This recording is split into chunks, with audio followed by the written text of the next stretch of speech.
భారత రాజ్యాంగం బీసీల గురించి ఏం చెప్పింది? ముందుగా భారత రాజ్యాంగం మీద చర్చ చేయాలి. భారత రాజ్యాంగం మీద చర్చ పెట్టకుండా బీసీ రిజర్వేషన్ వెనుకబడిన తరగతులు అనే పదం కనుక ఆయన రాయకుంటే ఈ చర్చ వచ్చి ఉండేదా? భారతదేశం అంటేనే కులము, కులం అంటేనే భారతదేశం. మనం ఎక్కడికి పోయినా మీది ఏం కులం అని అడుగుతారు, కానీ మీ తరగతి ఏందని అడుగుతారు. అంటే ఆ వర్క్ ఇవాళ హిందూ జాతీయవాదం గురించి మాట్లాడుతున్నారు. హిందువులు ఒక ఆలోచనతో ఉండాలని ఒక చర్చ, ఒక బలమైన ఒక భావన కలుగుతున్న సందర్భం. ఈ సందర్భంలో మళ్ళీ కులాల గురించి మాట్లాడడం సమంజసమేనా? దీన్ని మీరు ఎట్లా సమర్థించుకుంటారు? సామాజిక వెనుకబాటు కానీ కుల వివక్షత లోపల మోడర్నైజేషన్, ఆధునికత ఎట్లా వచ్చింది? మోడర్నైజేషన్ వచ్చింది. ఎట్లా వచ్చింది అంటే మనము గ్రామాలలో మనం అంటే మీరు కూడా అనుభవించడం లేదు, తెలియదు నాకు. పల్లెటూరు అయితే పల్లెటూర్లలో పెళ్ళిళ్ళు కానీ ఏదైనా జరిగినప్పుడు ఒక సహపంక్తి భోజనాలలో వేరు వేరే కూర్చునేవారు. అప్పర్ క్యాస్ట్లో వేరే రకంగా. నమస్తే. మన దేశంలో అవకాశాల ప్రస్తావన వచ్చినప్పుడు ఉపాధి, ఉద్యోగ తదితర అంశాలు చర్చకొచ్చినప్పుడు ఏ కులం వారెంత, ఎవరికెంత అనే చర్చ సహజంగానే వస్తుంది. మన దగ్గర బీసీలలో అట్టడుగునున్నవారు వాస్తవానికి దాదాపుగా విస్మరణకు గురైన వారు అనుకోవచ్చు. అలాంటి సామాజిక సమూహాలు ఏమనుకుంటున్నాయి? భారత రాజ్యాంగం ప్రసాదించిన హక్కులు, అవకాశాలు తమకు ఎంతవరకు దక్కినాయి, ఇంకా ఎంత దక్కవలసి ఉంది అనే చర్చను అక్కడక్కడ కొంతమంది బలంగా వినిపిస్తున్నారు. అట్లా వినిపిస్తున్న వారిలో కోడెపాక కుమారస్వామి ఒకరు బీసీ రిజర్వేషన్లు రాజ్యాంగం అనే ఒక గ్రంథం రాసిన వారు. ఇందులో మొత్తం బీసీ సమూహాలకు సంబంధించిన అవకాశాలు, ప్రభుత్వ విధానాలు, భారత రాజ్యాంగం ఏం చెప్పింది ఇత్యాది అంశాలు ఇందులో ఉన్నాయి. విస్తారమైన చర్చ కూడా ఈ గ్రంథంలో జరిగింది. గ్రంథ రచయిత నా దగ్గర ఉన్నారు. మన దేశంలో బీసీలు కోరుకుంటున్నది ఏమిటి, బీసీలకు రాజ్యాంగం కల్పించిన అవకాశాలు ఏమిటో తెలుసుకుందాం. వారు నా దగ్గర కుమారస్వామి గారు. సార్ నమస్కారం. అన్నా నమస్తే. బుచ్చన్న గారు. పుస్తకం నేను కొన్ని వ్యాసాలు నేను చదివిన, ఇంతకుముందు పత్రికల్లో వచ్చినాయి, చాలా ఉన్నాయి, ఇంతకుముందు చదివిన కూడా అందులో ఉన్నాయి. భారత రాజ్యాంగం బీసీల గురించి ఏం చెప్పింది? నాకు ముందుగా బుచ్చన్న గారికి, తర్వాత మిక్ టీవీ ప్రేక్షకులందరికీ ధన్యవాదాలు తెలియజేస్తూ, నేను అంటే పల్లెటూరులో పుట్టడము, అందులో ఒక అంటే మోస్ట్ బ్యాక్వర్డ్ కాస్ట్లో పుట్టడము, ఈ కుల వివక్షత డైరెక్ట్గా ఎదుర్కోవడము. నేను ఇంజనీరింగ్ గ్రాడ్యుయేషన్, ప్రస్తుతం అసిస్టెంట్ డివిజనల్ ఇంజనీర్గా మన ఎలక్ట్రిసిటీలో పనిచేస్తున్నాను. అదేవిధంగా తెలంగాణ విద్యుత్ బీసీ ఉద్యోగుల సంక్షేమ సంఘానికి రాష్ట్ర అధ్యక్షునిగా పనిచేస్తున్నా.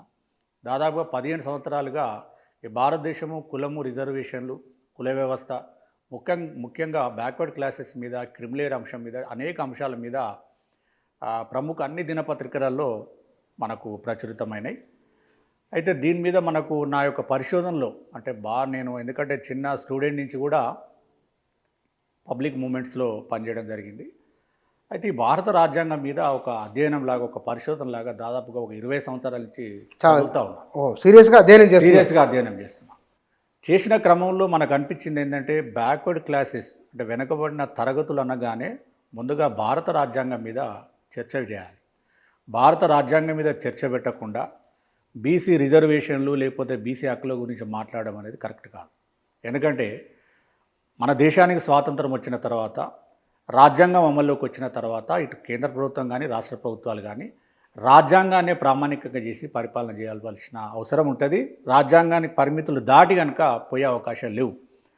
మనము మన భారతదేశం కనుక మరి చూసినట్లయితే వేల సంవత్సరాల నుంచి ఇక్కడ కుల వ్యవస్థ, ఆ కుల వ్యవస్థతో ఇవాళ ఏమైపోయిందంటే ప్రజాస్వామ్యం ముసుగులో కులస్వామ్యం నడుస్తూ ఉంది. ఒక భారత రాజ్యాంగం ప్రకారంగా రాజకీయ రంగాలలో ముఖ్యంగా ఎమ్మెల్యే, ఎంపీ సీట్లలో షెడ్యూల్ కులాలు, షెడ్యూల్ తెగలకు ఆనాడు అంబేద్కర్ గారి యొక్క త్యాగము, తర్వాత ఆనాడు జరిగినటువంటి ఉద్యమాలు వాళ్ళకు రాజ్యాంగబద్ధంగా వచ్చినాయి కాబట్టి ఇవాళ వాళ్ళకు రావాల్సినటువంటి వాటా దక్కుతూ ఉంది. అట్లా అని చెప్పి రాజ్యాధికారం వాళ్ళ చేతుల్లో ఉన్నదని నేను చెప్పడం లేదు. ఇక బీసీల విషయానికి వస్తే భారత రాజ్యాంగ రచన లోపలనే వీళ్ళకి ఎలాంటి హక్కులు కల్పించలేదు. ఇది ఎందుకంటే 1950 జనవరి 26 నుంచి మన రాజ్యాంగం అమల్లోకి వచ్చింది. ఆనాడు ఏమైందంటే ఆనాడు ఒకటే ఆర్టికల్ కేవలం 340 మాత్రమే పెట్టిండ్రు. అంటే ఆనాడు ఉన్నటువంటి పరిస్థితులు, ఆనాడు జరిగినటువంటి చర్చలు, లేకపోతే ఆనాడు మెజారిటీ కూడా ఆనాడున్న మెజారిటీ అగ్రకులాల పెత్తనము, ఆ పరిస్థితులలో కేవలం ఎస్సీ ఎస్టీ సోదరులకు మాత్రమే ఆ మాత్రం ఫలాలు వచ్చినాయి. మరి వెనుకబడిన తరగతుల విషయానికి వచ్చేవరకే ఆర్టికల్ 340 మాత్రం పెట్టారు. ఇంకా ఒక గమ్మత్తైన విషయం ఏంటంటే వెనుకబడిన కులాలను కులంగా గుర్తించలేదు. అదొక ప్రమాదకరమైనటువంటి అంశంగా మారింది. Social and educational backward classes అన్నాడు. ఎప్పుడైతే క్లాసెస్ అన్నాడో ఈ కులాలకు అస్తిత్వం లేకుండా పోయింది. ఇవాళ పరిస్థితి ఏంటంటే ఈ వెనుకబడిన కులాలలో కూడా ఆర్థికంగా, విద్యాపరంగా, జనసంఖ్యలో బలంగా ఉన్న కులాలు మాత్రమే దేశవ్యాప్తంగా కూడా వాళ్ళకి రావాల్సినటువంటి విద్యా అవకాశాలు, ఉద్యోగ అవకాశాలు, రాజకీయ అవకాశాలు కూడా వాళ్ళు పొందగలుగుతున్నారు. ఇదే బీసీ కులాలలో మనం కేంద్ర ఓబీసీ జాబితా చూసినట్లయితే ఇవాళ 2643 కులాలు ఓబీసీ జాబితాలో ఉన్నాయి. మన తెలంగాణ రాష్ట్రంలో చూసినట్లయితే 130 కులాలు, అది ముస్లిం మైనార్టీలను ఇంకా పక్కన పెడితే 116 బీసీ కులాలు మన దగ్గర ఉన్నాయి. ఈ 116 కులాలలో 100కు పైగా కులాలు ఇప్పటికీ ఈ ద్వితీయ శ్రేణి పౌరులుగా జీవిస్తున్నారు. దేశంలో కూడా అదే పరిస్థితి. 2643 కులాలు ఉన్నా కూడా అక్కడ కేవలం దేశవ్యాప్తంగా చూసిన ఒక 100 కులాల కంటే మించలేరు. ఒక 50-60 కులాలు మాత్రమే. ఎందుకంటే విద్యాపరంగా, ఆర్థికంగా, సామాజికంగా, ముఖ్యంగా జనసంఖ్య ఎక్కువ ఉన్నది కాబట్టి వాళ్ళు సమాజంలో రాజకీయ అవకాశాలను పొందగలుగుతున్నారు. మిగతా వాళ్ళు పొందడం లేదు. అంటే ఈ రాజ్యాంగ రచనలోనే వీళ్ళకు రావాల్సినటువంటి విద్యా, ఉద్యోగ, రాజకీయ అవకాశాలు, ముఖ్యంగా ఆర్థిక రంగంలో కూడా రిజర్వేషన్ లేకుండా పోయినాయి. కాబట్టి ఇవాళ మోస్ట్ బ్యాక్వర్డ్ కానీ సంచార జాతులు, అర్ధసంచార జాతులు, విముక్త జాతులు పెద్ద ప్రమాదంలో ఉన్నాయి. కనీసం వీళ్ళకు సామాజిక భద్రత కూడా లేకుండా జీవిస్తున్న పరిస్థితులను మనం చూస్తున్నాం. అయితే మనకు ఆర్టికల్ 340 వచ్చిన తర్వాత అక్కడ ఏం చెప్పిందంటే social and educational backward classes వాళ్ళ కోసం జాతీయ స్థాయిలో ఒక కమిషన్ ఏర్పాటు చేయాలి. ఆ కమిషన్ యొక్క నివేదికను పార్లమెంట్ అమలు చేయాలి. ఇక పార్లమెంట్ అమలు చేసే పరిస్థితి లేదు. అప్పటి నుంచి చూస్తున్న ముందు కాకా కలేల్కర్ కమిషన్ 1953లో వేసిండ్రు. 55లో అది రిపోర్ట్ వస్తే అది బుట్టదాఖలు చేసిండ్రు.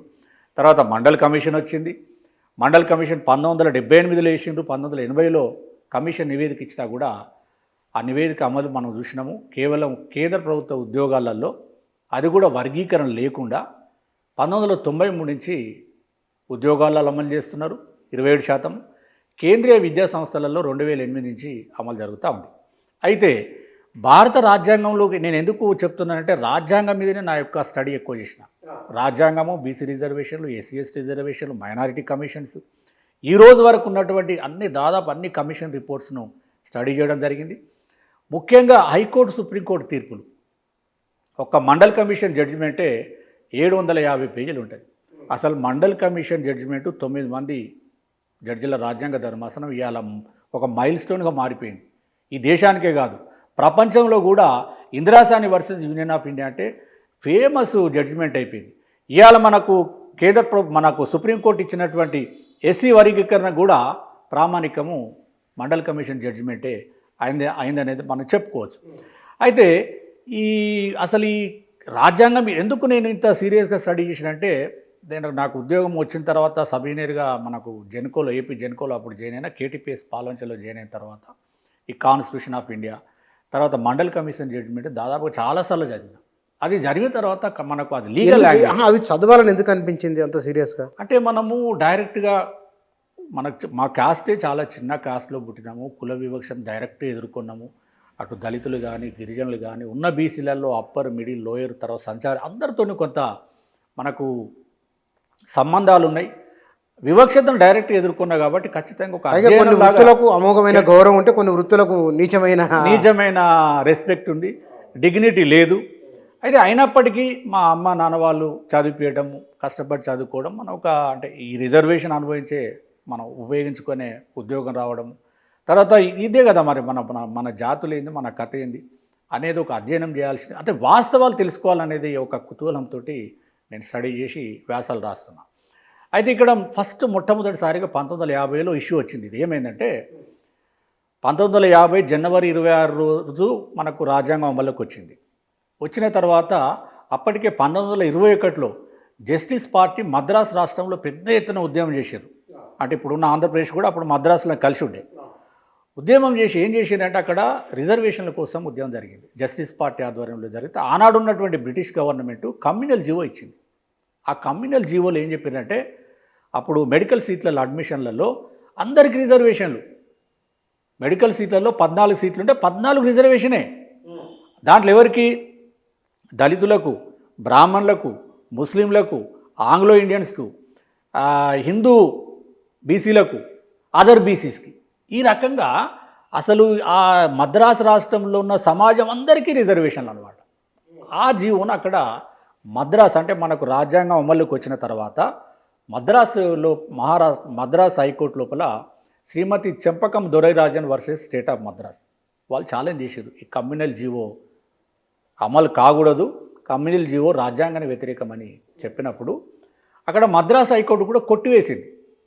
ఓన్లీ ఎస్సీ ఎస్టీలకు తప్ప మిగతా తరగతులు కానీ మిగతా వర్గాలకు రిజర్వేషన్లు రాజ్యాంగంలో లేవు కాబట్టి ఆ కమ్యూనల్ జీవోని కొట్టివేయడం జరిగింది.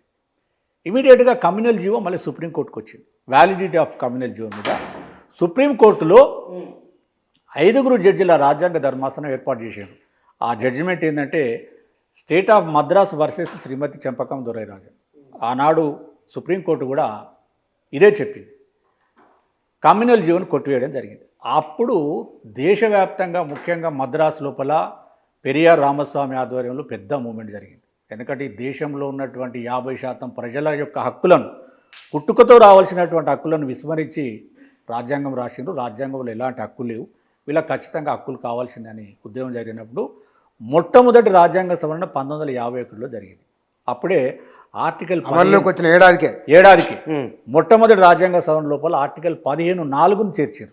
15(4) దానిలో ఏం చెప్తుందంటే ఈ దేశంలో రాష్ట్ర ప్రభుత్వం కానీ కేంద్ర ప్రభుత్వం కానీ సామాజికంగా విద్యాపరంగా వెనుకబడిన తరగతులకు వాళ్ళ యొక్క అభ్యున్నతి కోసము రిజర్వేషన్లు పెట్టుకోవచ్చు అని చెప్పేసి ఆర్టికల్ మొదటి రాజ్యాంగ సవరణ వచ్చింది.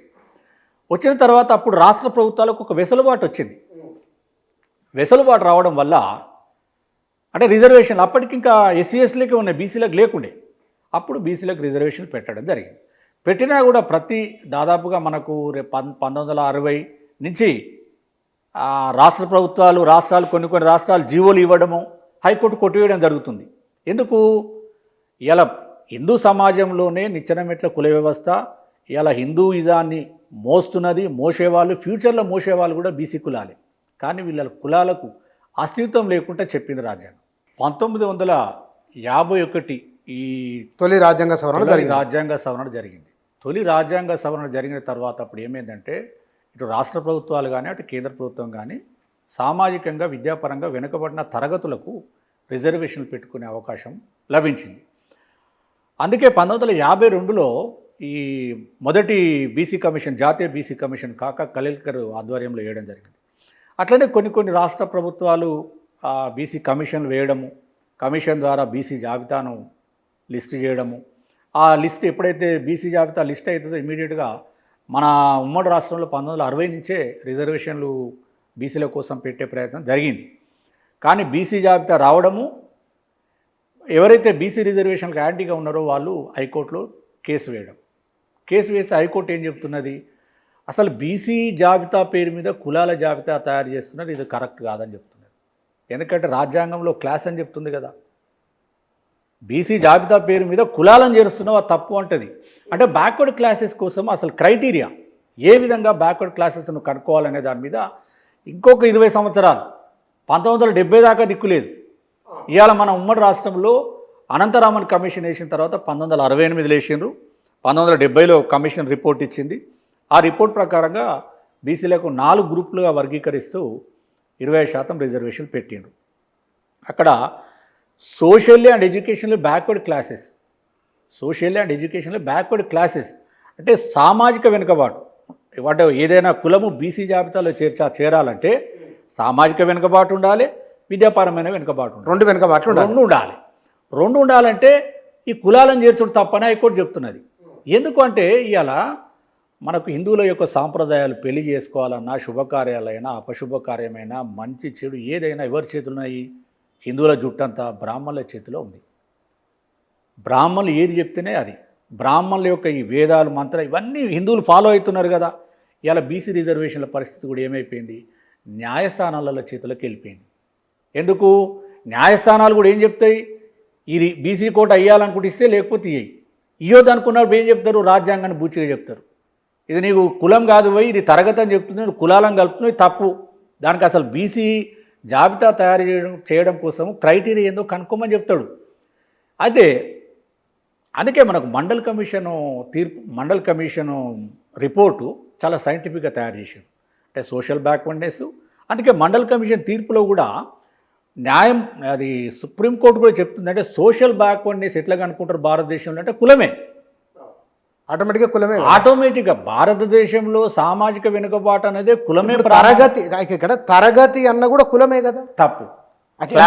క్లాస్ అక్కడ సామాజికంగా ఆర్థికంగా వెనుకబడిన వాళ్ళు, విద్యాపరంగా వెనుకబడిన వాళ్ళు. సామాజికంగా వెనుకబడిన వాళ్ళు ఎవరు? ఉత్పత్తి కులాలు. Simple, very simple. భారతదేశంలో కులమే వర్గం. రైట్. మనం చెప్పినా నువ్వు భారత రాజ్యాంగంలో నువ్వు డెఫినేషన్ రాయకున్నా రైట్. ఇప్పుడు అంబేద్కర్ అందుకే రాజ్యాంగంలో ఆయన ఇచ్చిన ఒకానొక వెసులుబాటు వెనుకబడిన తరగతులు అనే పదం కనుక ఆయన రాయకుంటే ఈ చర్చ వచ్చి ఉండేదా? దాని తర్వాత ముందుకు వెళ్దాం. రైట్. అయితే నేనేమంటున్నా అంటే బిచ్చన్న, భారతదేశం అంటేనే కులము, కులం అంటేనే భారతదేశం.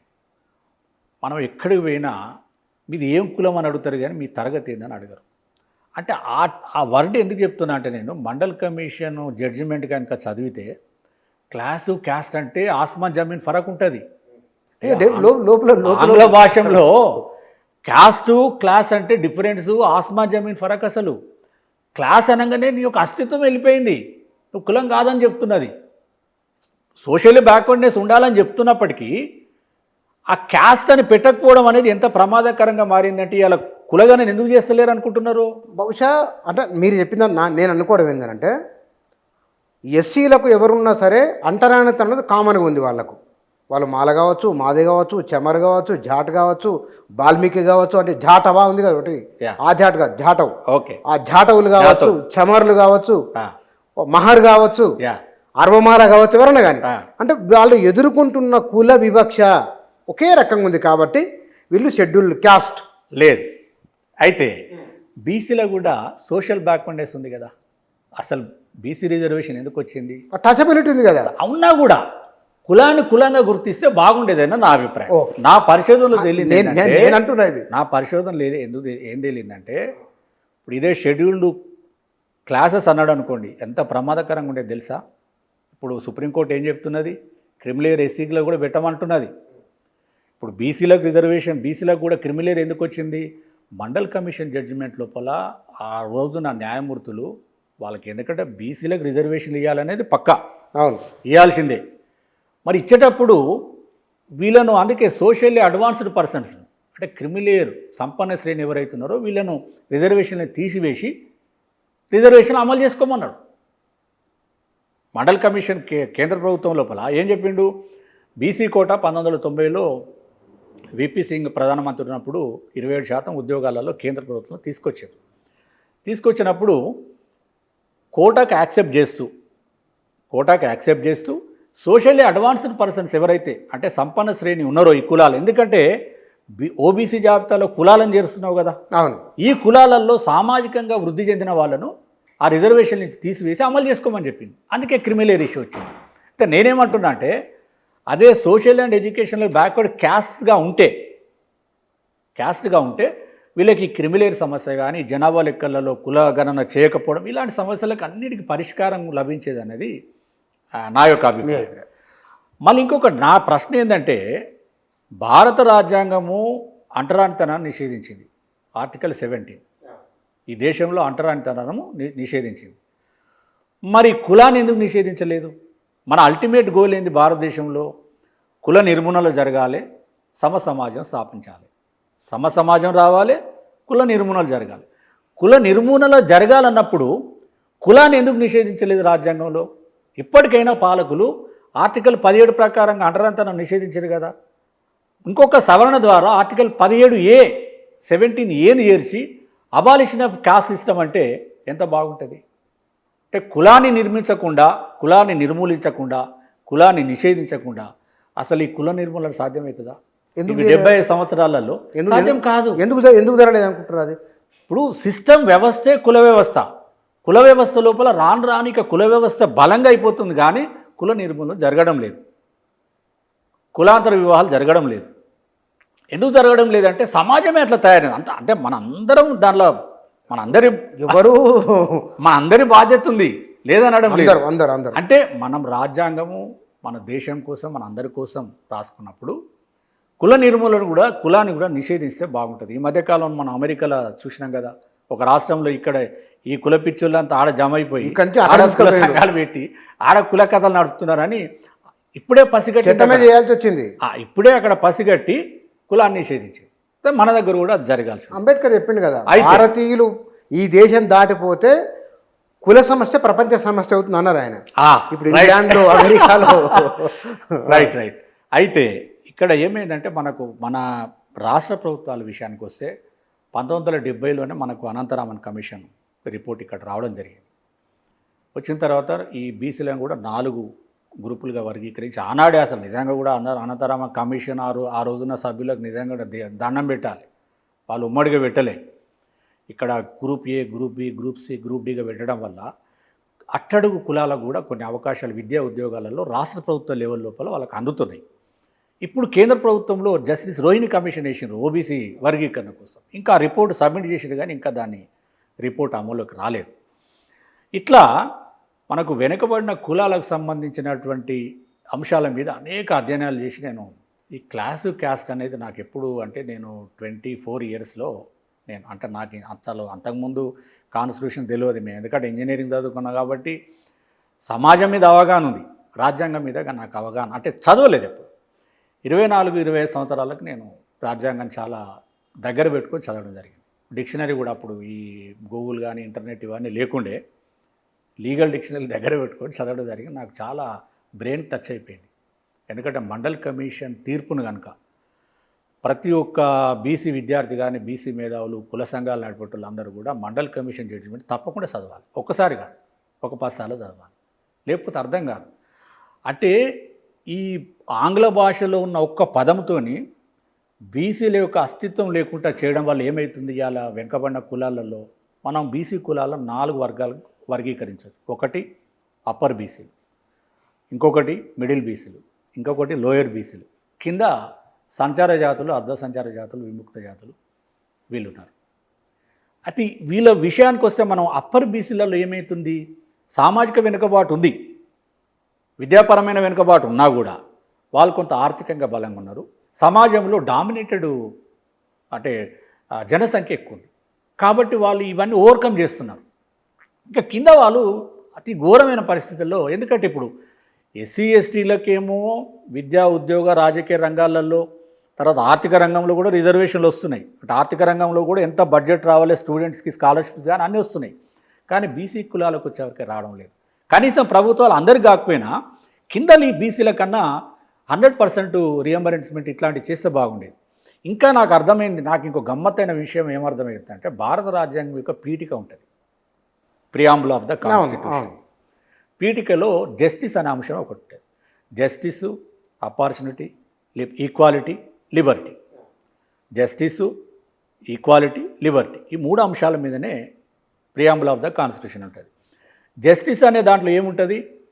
Social justice, political justice, economic justice, ఆర్థిక సామాజిక న్యాయం, రాజకీయ అవకాశాలు. అసలు ప్రియాంబుల్ ఒక రకంగా చెప్తుంటే భారత రాజ్యాంగం లోపల ఇంకొక రకంగా ఉన్నది. ఎందుకంటే పొలిటికల్ ఆపర్చునిటీస్ బీసీలకు రావడం లేదు. 70 సంవత్సరాల స్వతంత్ర దేశంలో ఆనాడు సరే అంబేద్కర్ గారు కానీ ఆ రోజు రాజ్యాంగం రాసిన వాళ్ళంతా కూడా, రాజ్యాంగం నిర్మాణంలో పార్టిసిపేట్ చేసిన వాళ్ళంతా కూడా ఎస్సీ ఎస్టీలకు 10 సంవత్సరాలు రిజర్వేషన్ పెట్టారు. ఏది ఎమ్మెల్యే ఎంపీ సీట్లలో. ఏమనుకున్నారు? 10 సంవత్సరాలు అంతా మారిపోతుంది అనుకున్నారు. ఇంకెక్కువైపోతాను. ఆ 10 అమెండ్మెంట్ చేసి ఇప్పుడు 80 సంవత్సరాలకి పొడిగించారు. ఇది పొలిటికల్ రిజర్వేషన్. మరి వెనుకబడిన కులాల లెక్కలంగా తీసినట్లయితే ఎక్కడ లేరు. మీకు పార్లమెంటులో ఈరోజు వరకు 20% కూడా రావడం లేదు. అసెంబ్లీలలో చూసినట్లయితే 20% ప్రాతినిధ్యం కూడా రావడం లేదు.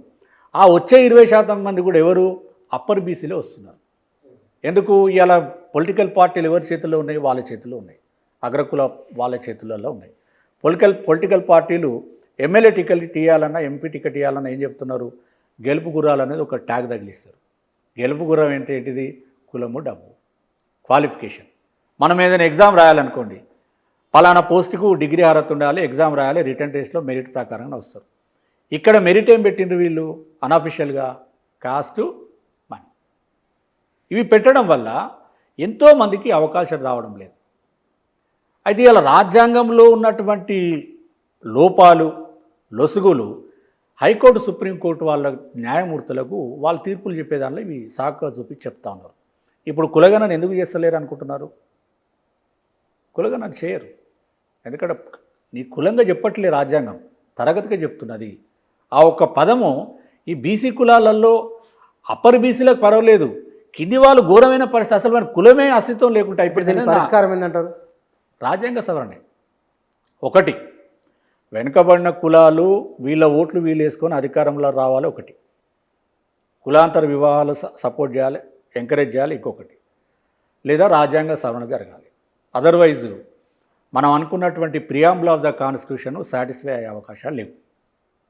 ఇక్కడ ఆర్థికంగా వెనుకబడిన వారికి రిజర్వేషన్లు ఇచ్చింది కేంద్ర ప్రభుత్వం. భారత రాజ్యాంగం చెప్తున్నది ఏమిటి? కులంతో బాధపడుతున్న వాళ్ళు, కుల వివక్ష, కుల పీడితులకు, సామాజిక బహిష్కృతులకు మొదలు రిజర్వేషన్ వచ్చింది. దాని బేస్, దాని సోల్. ఇవాళ ఆర్థికంగా వెనుకబడిన వారికి అనే ఒక అంశాన్ని తీసుకొని ఇచ్చింది కదా, అట్లాంటప్పుడు బీసీలకు ఎందుకు ఇవ్వకూడదు? అదే తరహాలో ఎందుకు పెంచి ఇవ్వకూడదని? పాలకులు బీసీ లేరు కదా. ఇప్పుడు మనకు తమిళనాడు మనం చూసుకుందాం. ద్రవిడ మూమెంట్ తమిళనాడులో ఎందుకు బీసీల చేతుల అధికారం ఉంది? అక్కడ బీసీలకు ఎస్సీల చేతులు, దళితులు బీసీల చేతులనే అక్కడ అధికారం ఉంది. ఎందుకు అధికారం వచ్చింది అక్కడ?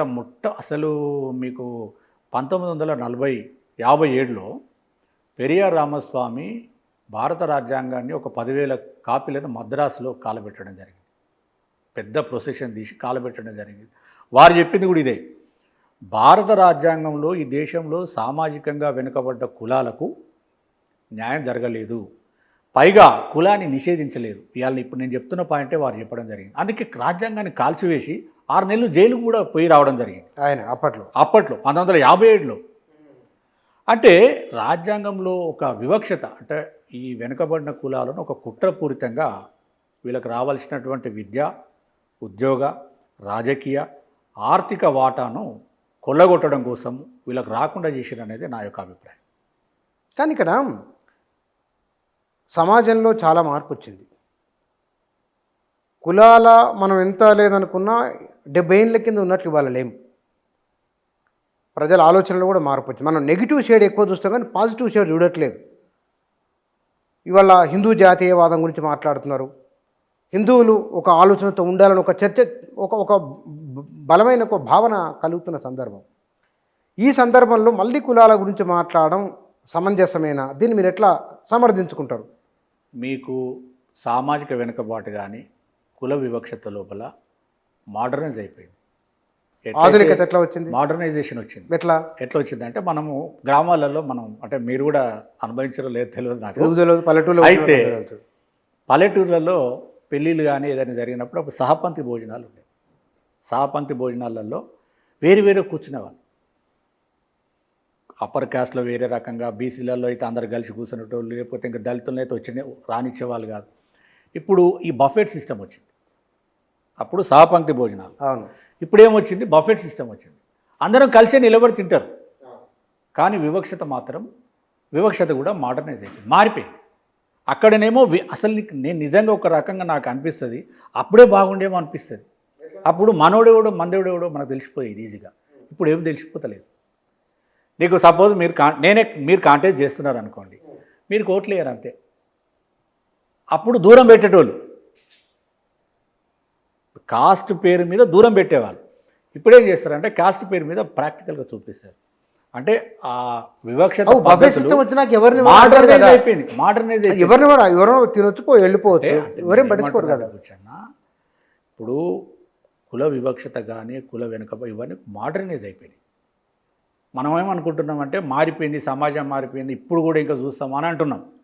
మరి ఇప్పుడు కూడా చూడకపోతే ఎంపీలు ఎమ్మెల్యేలు ఎందుకు కాలేకపోతున్నారు బీసీ కులాల నుంచి? ఈ బీసీలలో ఎంబీసీలు కానీ సంచార జాతులు కానీ అర్ధ సంచార జాతులకు ఎవరు ఎందుకు దొరకడం లేదు? ఎందుకంటే ఒకటి కాన్స్టిట్యూషనల్ ప్రొవిజన్స్ ఉండాలి, లేదా వీళ్ళు అధికారంలోకి రావాలి. ఒక తమిళనాడు తప్ప ఏ రాష్ట్రమైనా తీసుకోండి, మీకు బీసీల చేతుల్లో కానీ దళితుల చేతుల్లో రాజ్యాధికారం లేదు. ఒక మాట, ఒకటి తమిళనాడు ఉదాహరణ చెప్పారు మీరు. ఉత్తరప్రదేశ్లో బహుజన సమాజ్ పార్టీ అధికారంలో ఉన్నప్పుడు బీసీలకు ఏమన్నా ప్రయోజనం జరిగిందా? అక్కడ బీసీలకు పెద్దగా ప్రయోజనం జరగలేదు. మరి ములాయం సింగ్ యాదవ్ ఉన్నప్పుడు ఏమన్నా జరిగిందా? అదే చెప్తున్నా కదా, జరగలేదు. లాలూ యాదవ్ ఏమన్నా చేసిండా? మనం అక్కడ కూడా అందుకే అక్కడ పర్మనెంట్గా ఉండలేకపోతున్నారు. ఇప్పుడు ఇక్కడ మనకు మొత్తం భారతదేశంలో ములాయం సింగ్ యాదవ్, లాలూ ప్రసాద్ యాదవ్ వాళ్ళిద్దరు బీసీ అని చెప్పుకున్నారు. బీసీ లీడర్లు అయిన వాళ్ళు ముఖ్యం. మొత్తం బీసీలను కలుపుకోవాలి. ఇక్కడ మనం మన రాష్ట్రంలో రెండు సామాజిక వర్గాలు, అంతకు 50 ఏళ్ల కింద ఒక సామాజిక వర్గం రాజకీయాల్లో చాలా ప్రాబల్యం కలిగి ఉంటున్నాయి. ఎటొచ్చి వాళ్ళను మాట్లాడే బదులు వీళ్ళు ఉన్నప్పుడు చేసింది ఏమిటి? బేసిక్ క్వశ్చన్ ఇది. వాళ్ళు అందుకే వాళ్ళ యొక్క బేసిక్ ఫౌండేషన్ అనేది, వాళ్ళ యొక్క పునాది అనేది బీసీలు అందరినీ కలుపుకొని, లేకపోతే దళితులందరినీ కలుపుకొని ఉంటే పర్మనెంట్గా ఉండేవాళ్ళు. నేను అనేది అది. అందుకే రాజ్యాధికారంలో కొనసాగలేకపోతున్నారు. అటు మీకు బీహార్ కానీ, ఇటు ఉత్తరప్రదేశ్ కానీ, ఇక్కడ తమిళనాడు తీసుకోండి. తమిళనాడులో ఎందుకు పర్మనెంట్గా అయితే ఆ పార్టీ ఈ పార్టీ ఏ పార్టీ అయినా వీళ్ళు ఎందుకుంటున్నారు? అక్కడ ద్రవిడ మూమెంట్ పెద్ద సక్సెస్ఫుల్గా జరిగింది. ద్రవిడ మూమెంట్ నుంచి పొలిటికల్ టర్న్ తీసుకున్నారు. మన పెరియార్ రామస్వామి, అన్నాదురే నుంచి మళ్ళీ కరుణానిధి నుంచి మళ్ళీ అంతా వీళ్ళ చేతుల్లోనే అక్కడ ఉంది. కాబట్టి ఆ రాష్ట్రంలో మాత్రమే పర్మనెంట్గా రాజ్యాధికారంలో కొనసాగుతూ ఉన్నారు. ఆ సిచ్యువేషన్ మిగతా రాష్ట్రాలలో కూడా రావాలి. వస్తే అప్పుడు అందరికీ న్యాయం జరిగే అవకాశం ఉంటుంది. ముఖ్యంగా బ్యాక్వర్డ్ క్లాసెస్ కానీ, ఎంబీసీస్ కానీ, ఈ నోమాడిక్, సెమీ నోమాడిక్ ట్రైబ్స్కి అందరికీ కూడా న్యాయం జరిగే అవకాశం ఉంది. ఇప్పుడు మీరు మీ వ్యాసాల్లో ఒక ప్రస్తావన ఉన్నది, కులగణన కేంద్ర ప్రభుత్వం చేయాలి అని. బీజేపీ చేయను అని చెప్తున్నది. బీజేపీ ఎందుకు అట్లా? ఎవరికైనా ఓట్లు అవసరమే కదా, ఎవరికైనా ఓట్లు ఎందుకు బీజేపీ చేయనని చెప్తున్నది? కారణం ఏముండొచ్చు అని మీరు అనుకుంటున్నారు? ఇప్పుడు ప్రధానంగా బీసీ కులగణన చేయకపోవడానికి కారణం, మొత్తానికి కులగణన అంశానికి వస్తే 1931లో అప్పుడున్న బ్రిటిష్ ప్రభుత్వము చివరిసారికి కులగణన చేయడం జరిగింది. ఆ కులగణన చేసిన తర్వాత రాజ్యాంగం అమలుకి వచ్చిన తర్వాత నేను చెప్పిన కథే జరిగింది. షెడ్యూల్ కాస్ట్, షెడ్యూల్ ట్రైబు, తర్వాత ఇది ఇతర అంతా డటా తీస్తున్నారు. కానీ ముఖ్యంగా బ్యాక్వర్డ్ క్లాసెస్ కానీ ఓపెన్ కేటగిరీ వాళ్ళ కులగణన చేయడం లేదు. ఎందుకంటే కాన్స్టిట్యూషన్ చెప్తలేదు. కాన్స్టిట్యూషన్లో వీళ్ళకు కోటా వాటా ఉన్నట్లయితే ఖచ్చితంగా చేసేది. సోషల్ అండ్ ఎడ్యుకేషన్లో బ్యాక్వర్డ్ క్లాసెస్ అన్నాడు, కాస్ట్ అనలేదు.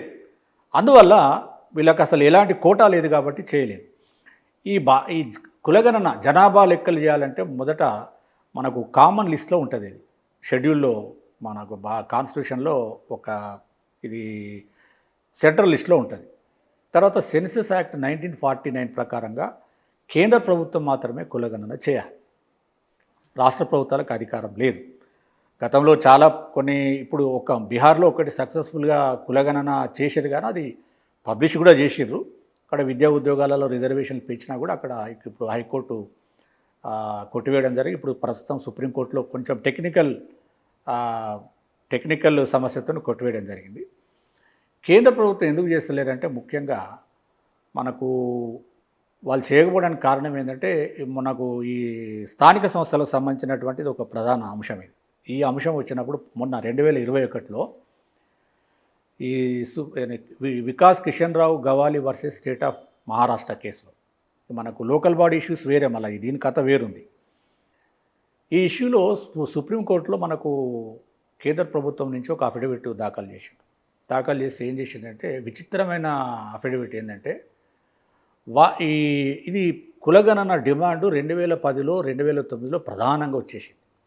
బీసీ కులగణన చేయాలని దేశవ్యాప్తంగా ఉన్నటువంటి లాలూ ప్రసాద్ యాదవ్ కానీ, ములాయం సింగ్ యాదవ్ కానీ, ఇటు తమిళనాడు నుంచి డిఎంకే పార్టీ నుంచి కానీ, ఏఎండిఎంకే, ఈ బీసీలో లీడ్ చేస్తున్నటువంటి పార్టీలు దేశవ్యాప్తంగా డిమాండ్ పెట్టినప్పుడు 2011లో సెన్సెస్ చేసినప్పుడు 2010లో ప్రణబ్ ముఖర్జీ అప్పుడు హోమ్ మినిస్టర్ ఉన్నాడు అనుకుంటున్నా ఆయన ఒక ప్రకటన చేసిండు. 2011 కులగణనలో బీసీ లెక్కలు కూడా మేము తీయాలనుకున్నాము, కానీ అప్పటికే ఈ ప్రింటింగ్ దానికి కులగణనకు అది జనాభా లెక్కలకు సంబంధించినటువంటి మెటీరియల్ అంతా ఫీల్డ్కి వెళ్ళిపోయింది, మేము ఇప్పుడు చేయలేము. సోషియో ఎకనామిక్ సర్వే అంటే కంప్యూటర్ ఆధారంగా అంటే ఆన్లైన్ సిస్టంలో ఈ డేటాబేస్ మేము అయితే తీస్తామని చెప్పేసి ప్రామిస్ చేసిండు. ఈ జనాభా లెక్కలు 2011 తర్వాత ఈ సోషియో ఎకనామిక్ సర్వే జరిగింది. ఆ లెక్కలు కేంద్ర ప్రభుత్వం దగ్గర ఉన్నాయి. ఈ 2020-2021లో మహారాష్ట్ర ప్రభుత్వం సుప్రీంకోర్టులో ఒక కేసు వేసింది. సోషియో ఎకనామిక్ డేటా కేంద్ర ప్రభుత్వం దగ్గర ఉంది, మాకు అది ఇవ్వండి. ఎందుకంటే మహారాష్ట్రలో ఏం జరిగిందంటే ఈ Vikas Kishan Rao Gawali versus state of Maharashtra ఈ స్థానిక సంస్థలలో ఓబీసీలకు 27% రిజర్వేషన్ పెట్టిండు 2021లో. నేను చెప్తున్నాను 2020-2021లో పెట్టినప్పుడు అక్కడ హైకోర్టు ఏం చెప్పిందంటే బీసీ కోటాను పెట్టొద్దని చెప్పేసి, ఎందుకంటే బీసీ లెక్కలు లేవు కదా. ఇంకొక విచిత్రమైన అంశం మీకు చెప్పదలుచుకున్నా, స్థానిక సంస్థలలో రిజర్వేషన్లు 1992లో 73-74 రాజ్యాంగ సవరణ ద్వారా ప్రవేశపెట్టడం జరిగింది. ఆర్టికల్ 243. ఆర్టికల్ 243లో ఏం చెప్పిందంటే ఇటు గ్రామ పంచాయతీలు కానీ ఎంపీటీసీ జెడ్పీటీసీ అటు మున్సిపాలిటీస్లలో ఎస్సీ ఎస్టీ బీసీలకు మహిళలకు రిజర్వేషన్లు ఇవ్వాలని చెప్పినప్పుడు షెడ్యూల్ కాస్ట్ షెడ్యూల్ ట్రైబ్ ఏమో జనాభా ప్రాతిపదికన పెట్టాలని చెప్పింది, మహిళలకేమో 1/3 పొజిషన్ అంటే 33.33% మహిళలకు కోటా పెట్టమని చెప్పింది. ఈ బ్యాక్వర్డ్ క్లాసెస్కి వచ్చేవరకు ఎంత పెట్టాలనేది చెప్పలేదు. అది ఒక సమస్య అయిపోయింది. మీకు విద్యా ఉద్యోగాలలోనేమో ఏం చెప్తున్నారు, social and educational backward classes. ఇక్కడ ఈ లోకల్ బాడీ స్థానిక సంస్థలకు వచ్చేవరకే బ్యాక్వర్డ్ క్లాస్ సిటిజన్స్ అని అన్నారు. ఎంత వెనకబడిన పౌరులు. అందుకే అసలు ఒక నిజంగా నేను ఈ సందర్భంగా చెప్పేది బీసీలు ఎందుకంటే ఎక్కువ స్టడీ చేస్తలేరు. దళితుల్లో ఉన్న చైతన్యం కానీ అగ్రకులాల్లో ఉన్న చైతన్యం బీసీలలో లిటరేచర్ లేదు. నిజంగా ఇదంతా చదివితే కనుక అరే ఏందా అనిపిస్తుంది. ఈ స్థానిక సంస్థలలో ఏం చెప్పింది, అందుకే సుప్రీంకోర్టు స్థానిక సంస్థల రిజర్వేషన్లు కూడా 50% దాటొద్దని చెప్పి తీర్పు ఉన్నది. 5 జడ్జిల రాజ్యాంగ ధర్మాసనము K Krishnamurthy versus union of India 2010లో వచ్చిన తీర్పు. కర్ణాటక ప్రభుత్వము ఈ స్థానిక సంస్థలలో బీసీలకు రిజర్వేషన్ పెట్టినప్పుడు 50% సీలింగ్ దాటింది. దాని మీద సుప్రీంకోర్టు జడ్జిమెంట్ ఏం చెప్పిందంటే అసలు స్థానిక సంస్థలలో బీసీ కోటా పెట్టాలంటే ట్రిపుల్ టెస్ట్ ద్వారా పెట్టాలి. ట్రిపుల్ టెస్ట్ ఏంటిది, బ్యాక్వర్డ్ క్లాసెస్ కమిషన్ వేయాలి, బీసీలు ఎవరో ఐడెంటిఫై చేయాలి, తర్వాత 50% సీలింగ్ ఎస్సీ ఎస్టీ రిజర్వేషన్లు పోను, మిగతా రిజర్వేషన్లు అంటే బీసీ రిజర్వేషన్ కలిపితే 50% కోటా దాటొద్దని చెప్పేసి 5 జడ్జిల రాజ్యాంగ ధర్మాసనం. ఇదే ఇప్పుడు ఈ బీసీలకు అడ్డంగా మారింది ఈ తీర్పు ప్రకారమే మనం చెప్పుకున్నటువంటి మహారాష్ట్ర స్థానిక సంస్థల ఎన్నికలలో మీరు బీసీ లెక్కలు మీ దగ్గర లేవు, బీసీ లెక్కలు చేయాలంటే ట్రిపుల్ టెస్ట్ ద్వారా అంటే డెడికేటెడ్ బీసీ కమిషన్ ద్వారా లెక్కలు తీసినాకనే పెట్టాలి, లేకపోతే బీసీ కోటా లేకుండానే ఎస్సీ ఎస్టీ రిజర్వేషన్లు తర్వాత మిగతా అన్నీ అన్రిజర్వ్డ్లో పెట్టి ఎన్నికలు నిర్వహించుకోమని చెప్పి ఆనాడు మన మహారాష్ట్ర ముంబై హైకోర్టు చెప్పడం జరిగింది. దాని మీద సుప్రీంకోర్టులో మహారాష్ట్ర గవర్నమెంట్ అప్పీల్కి వెళ్ళింది. ఆ సందర్భంలో కేంద్ర ప్రభుత్వం తెచ్చిన సామాజిక అంటే సోషియో ఎకనామిక్ సర్వే రిపోర్ట్ను బహిర్గతం చేయాలి, మాకు ఆ డటా కావాలి, ఎందుకంటే మేము బీసీ రిజర్వేషన్ స్థానిక సంస్థలలో పెట్టుకోవాలంటే ఆ డటా ఇవ్వండి అని చెప్పినప్పుడు ఏం చెప్పింది తెలుసా, ఈ కేంద్ర ప్రభుత్వం అఫిడవిట్ వేసింది. అఫిడవిట్లో అసలు ఈ దేశంలో ఒకప్పుడు కులాల సంఖ్య 5,000 6,000 ఉండే, ఇప్పుడు అవి 42 లక్షలకు వెళ్ళిపోయిందని. ఏంది కులాలు 42 లక్షలు అంటే ఒక్క కులం గోత్రాలుగా ఇంటి పేర్లుగా విడిపోయి ఉన్నారు, ఇన్ని కులాలుగా మారిపోయింది కాబట్టి ఆ డేటాను మేము ఇవ్వలేము, మేము చెప్పలేమని చెప్పి 42 లక్షలు ఆ డేటా మనకు గూగుల్లో కూడా ఇప్పుడు దొరుకుతుంది మనకు. మొత్తం భారతదేశంలో గ్రామాల సంఖ్య 6 లక్షలు అన్నారు, రైట్, ఇంచుమించు. ఎస్, అంటే 6 లక్షల గ్రామాలు ఉంటే 42 లక్షల కులాలు కాబట్టి మేము ఆ డేటా ఇవ్వలేమని చెప్పేసి చెప్పినప్పుడు సుప్రీంకోర్టు ఏం చెప్పిందంటే మీరు బీసీ రిజర్వేషన్ పెట్టుకోండి, K Krishnamurthy versus union of India ప్రకారంగా పెట్టుకోండి, కానీ ట్రిపుల్ టెస్ట్ ద్వారా పెట్టండి. ట్రిపుల్ టెస్ట్ అంటే ఏంటిది? డెడికేటెడ్ బీసీ కమిషన్ వేయాలి. అసలు బీసీలు ఎవరో చెప్పాలి, తేల్చాలి, దాన్ని డిఫైన్ చేయాలి. అసలు ఎవరో తెలుసంటా ఉంది. రెండు మూడోది ఇదే సమస్య. విద్యా ఉద్యోగాలకు సంబంధించినటువంటి జాబితాను పెట్టి నువ్వు ఈ బీసీ జాబితా అంటే కుదరదురా బాబు. సుప్రీంకోర్టు తీర్పు చెప్తున్నాను నేను. విద్యా ఉద్యోగాలలో ఉన్న బీసీ జాబితా వేరు, స్థానిక సంస్థలలో కోటా పెట్టాలంటే ఈ జాబితా వేరు, దీన్ని వేరే కనుక్కోమని చెప్పింది. ఇంకో పాయింట్ ఏమిటి? ఇంకా అందుకే ఇప్పుడు ఈ రాష్ట్ర ప్రభుత్వాలు ఏంటంటే ఇక వాళ్ళనే బీసీలుగా డిఫైన్ చేస్తున్నారు. ఈ స్థానిక సంస్థలకు సంబంధించి ట్రిపుల్ టెస్ట్ కదా, ట్రిపుల్ టెస్ట్ కమిషన్ వేయాలి. ఒకటి బీసీ జనాభా లెక్కలు చేయాలి. మొత్తం రిజర్వేషన్ 50% దాటదు. ఇక్కడ తెలంగాణ ప్రభుత్వం 42% రిజర్వేషన్ అని చెప్పింది. వాళ్ళ లెక్కలు కూడా తీసిండు. మరి ఇక్కడ ఏమైనా ఇబ్బంది రావచ్చా, లేకపోతే ఈ తెలంగాణ ప్రభుత్వం పర్వాలేదు బీసీల విషయంలో లేదా మంచి పని చేస్తుంది మీరు అంటారా? అయితే మనకు ఈ 50% గొడవ ఏంటంటే గతంలో మండల్ కమిషన్ తీర్పు 1992 కంటే ముందు ఇచ్చిన తీర్పులలో చాలా తీర్పులలో 50% దాటొద్దని ఖరాఖండిగా చెప్పినాయి. కానీ మండల్ కమిషన్ జడ్జిమెంటు 9 మంది జడ్జిల రాజ్యాంగ ధర్మాసనం అదే హైయెస్ట్. ఇప్పుడు ఇది రిజర్వేషన్ కోటాల మీద ఉన్నటువంటి అదే హైయెస్ట్.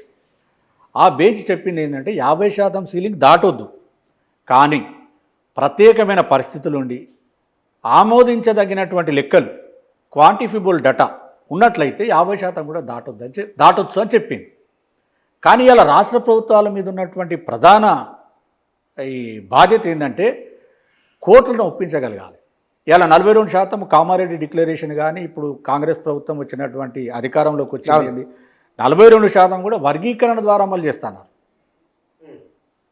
ఇప్పుడు ఇంతకుముందు 34% రిజర్వేషన్లు ఉమ్మడిగా ఉండడం వల్ల ఏమవుతున్నది, ఏ బీసీలలో ఏ కులం అయితే జనాభా ఎక్కువ ఉన్నారో వాళ్ళు మాత్రమే ఆ బీసీ కోటాను అనుభవించింది. ఇప్పటివరకు క్రిమిలేయర్ చేయాలంటారు. దాంట్లో క్రిమిలేయర్ పెట్టడానికి లేదు. స్థానిక పొలిటికల్ రిజర్వేషన్లో క్రిమిలేయర్ లేదు. ఓన్లీ విద్యా ఉద్యోగాలలోనే క్రిమిలేయర్ ఉన్నది. అక్కడ ఉండాల్సిందేనా? అక్కడ ఉండాల్సింది. అక్కడ ఉండాలని సుప్రీంకోర్టు చెప్పింది, మనం చెప్పడం చెప్పింది కాబట్టి ఖచ్చితంగా అది అమలు చేస్తున్నారు. కానీ వర్గీకరణ చేయాలి. వర్గీకరణ చేస్తామని చెప్పి వీళ్ళ అధికారంలోకి వచ్చింది కదా. ఇప్పుడు కులగణన కూడా చేసిర్రు.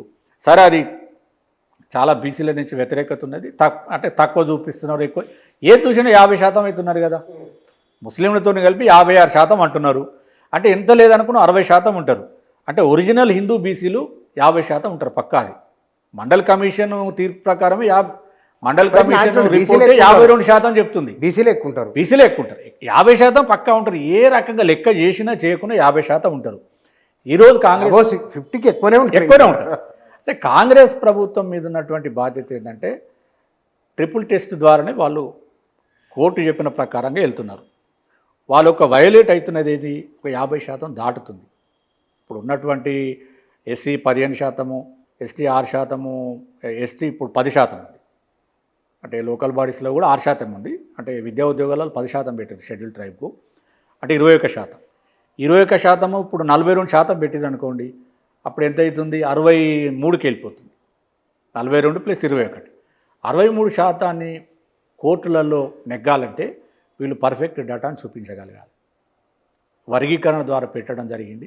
అందులో సంచార జాతులు కానీ, అర్ధ సంచార జాతులు, విముక్త జాతులు, మోస్ట్ బ్యాక్వర్డ్ క్లాసెస్, అత్యంత వెనుకబడిన వాళ్ళ యొక్క ప్రాతినిధ్యం రావడం లేదు. కాబట్టి మేము 42 పెట్టినాం, అది ఆమోదించాలని చెప్పేసి కోర్టులలో నెగ్గే విధంగా ప్రభుత్వం నిలబడాలి. మనం గతంతో పోల్చుకున్నప్పుడు ఈ ప్రభుత్వం, తెలంగాణ ప్రభుత్వము బీసీల విషయంలో సానుకూల అనుకూల వైఖరితో ముందుకెళ్తున్నదా? ఎస్, తప్పకుండా వెళ్తున్నారని చెప్పాలి కదా. ఎందుకంటే ఇదే బీఆర్ఎస్ ప్రభుత్వము తెలంగాణ వస్తే ఏమి లేదు, అంతా ఎస్సీ ఎస్టీ బీటీ, రాజ్యం అంతా ఎస్సీ ఎస్టీలే చెప్పిండు. చెప్పేసి తెలంగాణ ప్రభుత్వం అసలు తెలంగాణ వచ్చడేమో కానీ బీసీల యొక్క బతుకులు, ముఖ్యంగా కింద బీసీల పరిస్థితి ఆ పొయ్యి మీద నుంచి, అది పెనం మీద నుంచి పొయ్యిలో పడ్డట్టు అయిపోయింది. వీళ్ళకి అప్పటి వరకు ఉన్న 34% పోని 20% చేసింది. అంటే మున్సిపాలిటీలలో 34% అమలవుతుంది. ఎందుకంటే మున్సిపాలిటీలలో రూరల్ ఏరియాలో ఎస్సీ ఎస్టీల పాపులేషన్ తక్కువ, కాబట్టి ఎస్సీ ఎస్టీ రిజర్వేషన్లు తక్కువ ఉంటాయి. కాబట్టి బీసీలకు 34 పెట్టినా కూడా నడుస్తుంది. కానీ రూరల్ ఏరియాలో అట్లా కాదు, ఎస్సీ ఎస్టీ జనాభా ఎక్కువ ఉంటుంది. అక్కడ బీసీ కూడా తగ్గిపోతుంది ఆటోమేటిక్గా. వాళ్ళు 34 ఉన్నది 20%కే కుదించి పెట్టిండ్రు. తర్వాత సకల కుటుంబ సర్వే అని అప్పుడు ఒకటే రోజుల అవును. 12 గంటలలో పూర్తి తెలంగాణ చేసి మొత్తం చేసిండు. ఆపి ఆనాడు అసలు ఆ లెక్కలు ప్రతి గ్రామ పంచాయతీలో ఉంటాయని చెప్పిండు. అది బహిర్గతం చేయలే. కానీ అందుకు భిన్నంగా ఇలా కాంగ్రెస్ పార్టీ ముందుకొచ్చి కులగణన కొన్ని రోజుల పాటు చేసి అంటే కొంత సీరియస్గా చేయలేదని నా అభిప్రాయం కూడా. ఈ కులగణన చేస్తామని చెప్పి చేసినా ఇంకా సీరియస్గా చేయలేదని నేను అనుకుంటున్నాను. ఎందుకంటే చాలా అపార్ట్మెంట్లలో ముఖ్యంగా సిటీలో పెద్దగా అంత సీరియస్గా చేయలేదు. అంటే ముఖ్యమంత్రి గారు కానీ ప్రభుత్వం కొంచెం సీరియస్గా చేస్తుంటే మనం అనుకున్న లెక్కలు హిందూ బీసీలే 50% పైన వచ్చేవారు. కానీ ఇప్పుడు 46, ఈ మధ్య మళ్ళీ ఒక టైం ఇచ్చి చేసి అది అంటే 47%కే వస్తున్నారు ఇప్పుడు బీసీల జనాభా. సరే ఏదేమైనా 47% ఉన్నారు కాబట్టి 42 పెట్టాల్సిందే కదా.